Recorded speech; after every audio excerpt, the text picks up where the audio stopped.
जनाब असदुद्दीन ओवैसी की क़यादत में उलमा मशाइखीन का और कुछ all India Muslim personal law board के अरकान ने चीफ मिनिस्टर जनाब मोहतरम KCR साहब के दरबार में हाज़िरी दी है और मुलाकात की है और सेक्रेटेरिएट की 2 मसाजिद के बारे में गुफ्तगू की है। तो इसमें वफ़द में कौन कौन थे, पहले मैं ये बोलना चाह रहा हूँ कि मौलाना मुफ्ती खलील अहमद साहब थे, शेखुल जामिया, और मौलाना Khalid Saifullah Rahmani secretary all India Muslim personal law board, मौलाना सैयद कबूल पाशा शुत्तारी और मौलाना मुफ्ती गियासुद्दीन रहमानी दारुल उलूम रहमानिया, मौलाना सैयद अकबर निज़ामुद्दीन अमीर जामे निज़ामिया, मौलाना हामिद मोहम्मद खान साहब अमीर Jamaat Islami Hind Telangana and Orissa, Maulana Ziauddin Nayyar vice president तामीर मिल्लत, मौलाना रहीमुद्दीन अंसारी साहब ये जो है आपके दारुल उलूम हैदराबाद के नाजिम भी हैं और मुस्लिम यूनाइटेड फ्रंट के कन्वेनर भी हैं, और अस्मा ज़हरा, डॉक्टर अस्मा ज़हरा ख़वातीन की नुमाइंदगी कर रहे थे, जनाब अज़हरुद्दीन जमात इस्लामी, और दोनों भाई थे असदुद्दीन और अकबरुद्दीन, और मुफ्ती अब्दुल। अच्छा, अभी इसमें यह है कि जो वफ़द गया था आज का, ये वफ़द का मेरे पास ये लेटर है। तो इस लेटर में जो है कि कहीं भी ये नहीं लिखा हुआ है कि मस्जिद कैसे टूटी, मस्जिद तोड़ने वाले के साथ क्या सज़ा है, और आपके मस्जिद टूटने के बाद में क्या इंक्वायरी हुई, क्या पुलिस का इसके ऊपर तहकीकात की गई, क्या कंट्रैक्टर की गलती थी, क्या हुकूमत दानिश्ता तौर पर तोड़ी। तो ये जो है कहीं भी इसके ऊपर कहीं भी डिस्कशन में नहीं है। ये लेटर के first copy, second copy, third copy मेरे पास है। सबसे बड़ी चीज़ ये है कि चीफ मिनिस्टर की हिम्मत कैसे हुई कि हमारी इबादतगाह को हाथ लगाने की। आज 2 टोक अंदाज में आंखों में आंखें डालकर ये बात पूछने का वक्त था, लेकिन बड़े अफसोस की बात है कि मैं जो है हमारे उलमा मशाइखीन की बहुत इज्जत करता हूँ, लेकिन बड़े अफसोस की बात है कि हमारे उलमा मशाइखीन ये पूछने से गुरेज किए। चीफ मिनिस्टर को कोई उलमा मशाइखीन असदुद्दीन अकबरुद्दीन ओवैसी ये बात नहीं पूछे कि तुम्हारी हिम्मत कैसे हुई हमारी मस्जिद को हाथ लगाने की। दूसरी चीज ये है कि ये वफद वहां पर जो कुरान की बेरुमती हुई, कुरान की जो बेरुमती हुई, उस कुरान जो मलबे में दबा हुआ है, एक किताब नहीं है, कई कुराने थे वहां पर मस्जिद में। वो जानिमाज कहां पर है, वो कुरान कहां पर है। चीफ मिनिस्टर को चाहिए था कि ये वफद को चाहिए था कि फौरी वहां से प्रगति भवन से चीफ मिनिस्टर को बोलना था कि हम उस मुकाम का मायना करना चाह रहे हैं, आप हमको वफद को जाने का मौका दिया जाए। लेकिन बड़े अफसोस की बात है कि कुरान की बेरुमती को नजरअंदाज किया गया ये वफद की जानिब से। चीफ मिनिस्टर से मिले, फिर वही बिरयानी खाए, चीफ मिनिस्टर तयखुन दे दिए, फिर आगे आके दारुस्सलाम में एक प्रेस कॉन्फ्रेंस कर दिए। असदुद्दीन ओवैसी मौलाना खालिद सैफुल्लाह रहमानी के खांधे पे रख के बंदूक चला दिए। 7 तारीख से काउंसिल की मीटिंग है, दिसंबर में बल्दिया इलेक्शन है, फिर भूल जाओ। तो आपको मैं ये बतलाना चाह रहा हूं कि हम कैसा यकीन करें चीफ मिनिस्टर के ये तयकुन पर कि दोनों मसाजिद सेक्रेटेरिएट के उसी मुकाम पर दोबारा फिर से बनेंगे। मैं कैसा यकीन करूं बताइए आप। मैं वो CM KCR, वो तेलंगाना राष्ट्र समिति के सरबराह KCR का मैं कैसे भरोसा करूं। आप 12% रिजर्वेशन देते बोले, आज की तारीख तक 12% रिजर्वेशन नहीं दिया। आप जो है हालेर एनकाउंटर में जो मुसलमानों को कत्ल किया गया उसकी तहकीकात करता हूं मैं बोले, स्पेशल इन्वेस्टिगेशन टीम लगाता हूं बोले, आज तक उसकी 7 साल में उसकी रिपोर्ट नहीं पेश की गई। आप बोले कि किशनबाग में फायरिंग में जो मुसलमानों को मार दिया गया 4 को, उसके ऊपर तहकीकात करवाता हूं बोले, आज की तारीख तक वो नहीं किया गया, वो रिपोर्ट पेश नहीं की गई। मुस्तफाउद्दीन का मसला, आज तक वो फौजी जो बदफेली करके उसको जिंदा जला दिया उसको गिरफ्तार नहीं करे। मक्का मस्जिद बम धमाके में कातिलों को बाइज्जत बरी कर दिया गया। तेलंगाना गवर्नमेंट अपील पर नहीं गई। वटोली में कातिलों को बाइज्जत बरी किया गया। तेलंगाना गवर्नमेंट अपील पर नहीं गई। वक्फ कमिश्नरेट देते बोले, आज की तारीख तक वक्फ कमिश्नरेट नहीं दिए। तो मैं कैसा यकीन करूं चीफ मिनिस्टर की बातों का, बताइए। ये वही उलमा मशाइखीन थे, ये वही मेरे पास वो मस्जिद अंबरपेट की मस्जिद एक खाना जब शहीद हो गई थी उसका भी लेटर है। ये तमाम वही उलमा मशाइखीन थे जो जाकर चीफ मिनिस्टर से नुमाइंदगी किए थे, तयखून चॉकलेट लेके वापिस आए थे।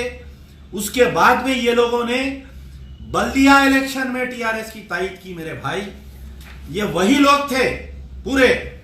अब ये जितने नाम हैं इसके अंदर आप बताइए, क्या 2 महीने में कोई भी एक आदमी है लिस्ट में? आज वफद में जितने लोग गए थे, क्या कभी ये लोग कोई रोड पे निकल के एहतजाज करे? क्या कोई बयान दिए मस्जिद की दोबारा तामीर के लिए? क्या बताइए आप। अब सबसे बड़ी चीज है वफद में जाफर पाशा, ठीक है अमजदुल्ला खां से इख्तिलाफात है। अमजदुल्ला खां तुम्हारा क्या बोलूं मैं, अब वो है तो अमजदुल्ला खां को नहीं लेके गए, आप छोड़ दीजिए। मनलित बचाओ तहरीक को नहीं लेके गए, मुश्ताक मलिक को क्यों नहीं लेकर गए? तहरीक मुस्लिम शब्बान के मुश्ताक मलिक को क्यों नहीं लेके गए? मुफ्ती अब्दुल मुगनी अल मजरी को क्यों नहीं लेके गए वफद में? हाफिज पीर शब्बीर अहमद एमएल साबिका एमएलसी जमीयतुल उलमा के जो तेलंगाना आंध्रा के सदर है उनको क्यों नहीं लेके गए? सबसे बड़ी चीज मौलाना जाफर पाशा को क्यों नहीं लेके गए ये वफद में? क्या खुफिया बातचीत हुई अंदर वफद में? जो वीडियो बाहर आया ना उसमें यह बताया जा रहा है कि पूरे हंस रहे। हामिद मोहम्मद खान साहब तो खिल्ला के हंस रहे, अंदर खै मार के हंस रहे हामिद मोहम्मद खान साहब। फिर भी दूसरे उलमा मशाइखीन खामोश बैठे हुए, लेकिन हामिद मोहम्मद खान साहब हंस रहे हैं। आप देखिए उसमें उनके वीडियो में चीफ मिनिस्टर के सामने पूरे हाथ बन के बैठे हुए हैं और हमारे deputy chief minister Mahmood Ali बैठे हुए हैं। तो जो वफद गया था, ये वफद का चीफ मिनिस्टर जो तयखुन लिए, अवाम कैसा भरोसा करना बताइए आप। होना तो ये चाहिए था कि कल वहां पर नमाज चालू हो जाना। नमाज चालू थी ना दोनों मस्जिदों में। अब जो वहां पर मजदूर काम कर रहे हैं मुस्लिम एम्प्लॉइज, वहां 5-5 आदमी नमाज पढ़ लेते, उसकी इजाजत देना था। जो कुरान की बेरुमती की गई, वो मलबे में जो कुरान दफन है वहां पर दबावा है, वहां से कुरान को निकालना था। ऐसा नहीं करे चीफ मिनिस्टर, बेहतरीन चाणक्य है और 2 चमचे हैं उनके, एक अकबरुद्दीन और एक असदुद्दीन। दोनों चमचों को बुलाए, आर्डर दिए, जाओ पूरे उलमा मशाइखीन के लाओ, फिर से मुसलमानों को बेवकूफ बनाओ, और पूरे मुसलमानों को फिर से दोबारा बेवकूफ बना दिए। जीएचएमसी इलेक्शन की तैयारी हो गई। आने वाले असेंबली इलेक्शन में ना अकबरुद्दीन ओवैसी का मुंह खुलेगा, ना आपके कुछ नहीं होगा। अरे भाई जरा वो भी पूछना था, ये पीवी नरसिम्हा राव आपकी आत्मा में कब से आ गया, पूछना था। वो पीवी नरसिम्हा राव जो बाबरी मस्जिद को शहीद करा, उसका आप सेनेटरी सेलिब्रेशन कर रहे हैं। क्या कोई उलमा मशाइखीन की हिम्मत थी बताओ चीफ मिनिस्टर के सामने पीवी नरसिम्हा राव का जिक्र करे? बाहर आके बड़े बड़े तकारीर कर रहे हैं बेचारे। मौलाना खालिद सैफुल्लाह रहमानी, अल्लाह ताला उनको सेहत दे। ऐसा महसूस हो रहा है कि असदुद्दीन और अकबरुद्दीन उनको यरगमाल बना के रखे हुए हैं बेचारों को। इतनी दबी हुई अल्फाज में, इतनी नरम अल्फाज में आप बोल रहे हैं कि हम तयखून ले लिए हैं, मस्जिद वहीं बन जाएंगी, आप लोग यकीन करिए। अरे कैसा यकीन करना मौलाना, बताइए कैसा यकीन करना? ये वही लोग थे जो आपके डुप्लीकेट सिग्नेचर मार के all India Muslim personal law board का लेटर जारी कर दिए। ये वही लोग थे जो जाके पहले तयखून लेके आए थे मस्जिद एक खाना के जब। ये वही लोग थे जो जाके आलर एनकाउंटर के बाद में मिल के आए थे। ये वही टोला था पूरा जो जाके मिल के आए। बताइए आप, कैसा मैं यकीन करूं? बताइए आप। हमको चाहिए कि जब तक दोबारा मस्जिद वहां पर काम नहीं होता, पूरी मस्जिद जब तक नहीं बनेगी, अंदर की इत्तलात है मुझे, अंदर की इत्तलात है कि वहां पर जो है जो सेक्रेटेरिएट कॉम्प्लेक्स बनेगा उसमें जहां पर मुकाम पे एक प्रेयर हॉल बना देंगे, यानी एक कमरे को प्रेयर हॉल बनाकर छोड़ देंगे। ये चीफ मिनिस्टर की और असदुद्दीन ओवैसी की बातचीत हुई है। होना तो ये चाहिए था मेरे भाई के चीफ मिनिस्टर खुद प्रेस कॉन्फ्रेंस कंडक्ट करके उलमा मशाइखीन को बिठा के बोलना था। जिस तरीके से चीफ मिनिस्टर दूसरे प्रेस कॉन्फ्रेंसेस कंडक्ट करते बोलना था कि गलती हो गई, मैं जो है वो कॉन्ट्रैक्टर के खिलाफ में कानूनी कार्रवाई करूंगा, उसको अरेस्ट कराऊंगा, केस बुक करूंगा। और चीफ मिनिस्टर प्रेस कॉन्फ्रेंस करके बोलना था। उनके बेटे छोटे मोटे मामला पे ट्वीट करते, उन्होंने बोलना, महमूद अली आके बाहर प्रेस को एड्रेस करना था। कुछ नहीं हुआ, क्या नहीं हुआ, बंद कमरे में गए, कुल्लिया में गुड़ फोड़ लिए, इन्हों भी चख लिए, उन्हों भी चख लिए, पूरे बाहर आ गए वापिस। दारुसलाम मरकज सियासी, चलो एक प्रेस कॉन्फ्रेंस कर दो, फिर से मुसलमानों को बेवकूफ बना दो, मस्जिद वही दूसरी मुकाम पर बनेगी, नारे तकबीर अल्लाह अकबर निकल जाओ, 7 की असेंबली चले जाती, बल्दिया इलेक्शन चले जाता, फिर जैसा 12% रिजर्वेशन के वास्ते हम ढूंढते रह गए वैसी हम ढूंढ लेते रह जाओ। तो मेरा मुतालबा है कि ये चीफ मिनिस्टर के तयकुनात पर हरगिज हम भरोसा नहीं कर सकते। तमाम जितने लोग एहतजाज कर रहे हैं ये अपना एहतजाज जारी रखिए, सिग्नेचर कैंपेन, सोशल मीडिया पे एहतजाज, ये जब तक वहां पर मस्जिद मुकम्मिल नहीं बनेगी, दोनों मसाजिद साथ में, इसका भी फैसला होना, एक खाना मस्जिद का। तेलंगाना किसी के बाप की जागीर नहीं है, तेलंगाना में तुम्हारा जितना हक है उतना हमारा भी हक है, केसीआर के खानदान का जितना हक है अमजदुल्ला खान के खानदान का भी उतना हक है तेलंगाना पर। तेलंगाना तहरीक में हमने भी हिस्सा लिया, हमने भी तेलंगाना के लिए लाठियां खाई, हम भी तेलंगाना के लिए पुलिस स्टेशन जेलों को गए। किसी के बाप की मीरास नहीं है तेलंगाना। आज तुम चीफ मिनिस्टर है, कल तुम नहीं रहते चीफ मिनिस्टर, लेकिन तेलंगाना की गंगा और जमुना तहजीब को बचा के रखना ये हमारी जिम्मेदारी है।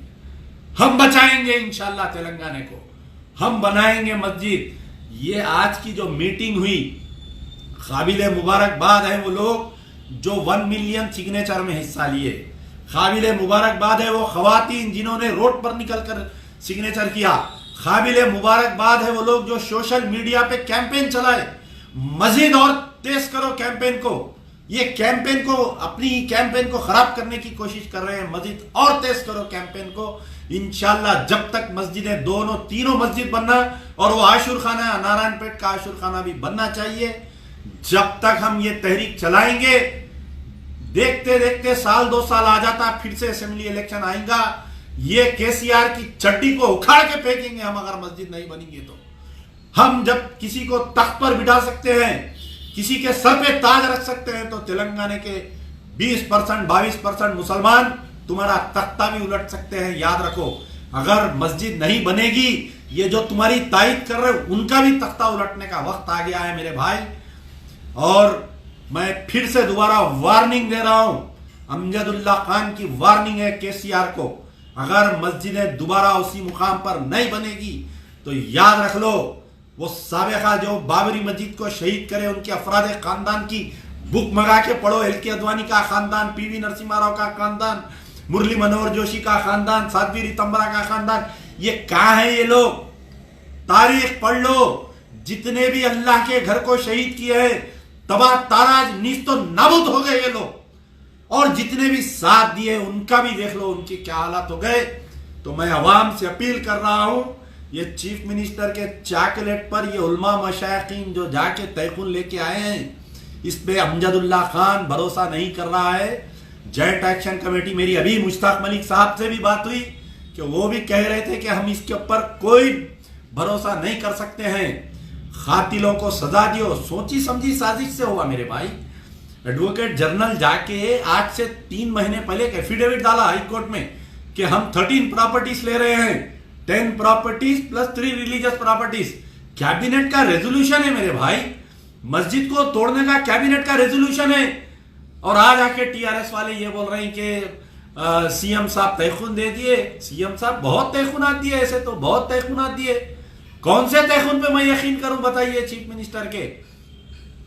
तो मजलिस बचाओ तहरीक का मुतालबा है कि जब तक तीनों मसाजिद और आशुर खाना, एक खाना मस्जिद, मस्जिद हाशमी, मस्जिद दफातिर और नारायणपेट का आशुर खाना दोबारा उसी मुकाम पर नहीं बनता, तो हम चीफ मिनिस्टर के कोई तयकुनात और कोई उलमा मशाइखीन के तयकुनात नहीं, ये उलमा मशाइखीन जिम्मेदार रहेंगे। याद रखो, अगर ये मस्जिदें नहीं बनेंगी, अल्लाह के दरबार में हम इनका गिरेबान पकड़ के पूछेंगे, असदुद्दीन, अकबरुद्दीन और ये उलमा मशाइखीन का, जो अवाम को गुमराह कर रहे हैं, अवाम को बेवकूफ बनाने की एक और एक साजिश की गई है।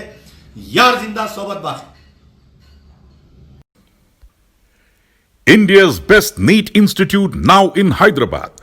Shaheen Group of Institutions presents the leading institution for its achievement in NEET results. Hygienic, clean and disciplined smart campus for boys and girls separately. Shaheen Academy, Hyderabad. Our students have attained 1,000 plus free government medical seats in the last 5 years. Hurry up. Admissions are now open at Charminar, Aramghar and Malakpet. Hurry up now. Red colour का subscribe button दिख रहा है, उसे click करें और हमारे channel को subscribe कीजिए और साथ ही साथ बेल आइकन को भी क्लिक कीजिए, जिससे आपको ताज़ा अपडेट मिलती रहे।